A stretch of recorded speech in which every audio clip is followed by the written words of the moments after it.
राज्यामध्ये विधानसभेचं अधिवेशन चालू आहे आणि त्यामध्ये ऐका तर खरं, ऐका तर खरं, ऐकून घ्या, ऐकून घ्या असं चालणार नाही. पहा, ही उर्मट भाषा कोणाची असेल तर ती विधानसभा अध्यक्षांची. जे विरोधी पक्षाचे आमदार लक्षवेधीच्या माध्यमातून किंवा इतर अन्वयामधून प्रश्न विचारतात, त्या प्रश्नांचं उत्तर सरकारनं द्यायचं असतं. पण सरकारचे दलाल असणारे विधानसभा अध्यक्ष राहुल नार्वेकर मुद्दाम होऊन पक्षपातीपणा करतात आणि विरोधी आमदारांचं मत विचारात न घेता त्या सरकारचा मंत्री हजर असो अथवा नसो स्वतः उत्तर देण्याचा प्रयत्न करतात. मग हे सरकार विधानसभा अध्यक्ष राहुल नार्वेकर चालवतात की काय?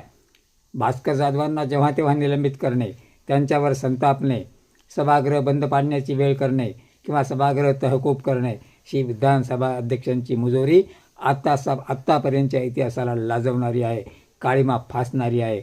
याचा विचार आता जनतेने करायला हवा.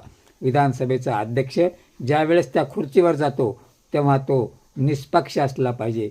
तो कुठल्याही पक्षाचा असता कामा नये. त्याने विरोधकांचे प्रश्न ऐकून त्या प्रश्नावर सरकारकडून उत्तर मागवायला पाहिजे. पण असं होताना दिसत नाही.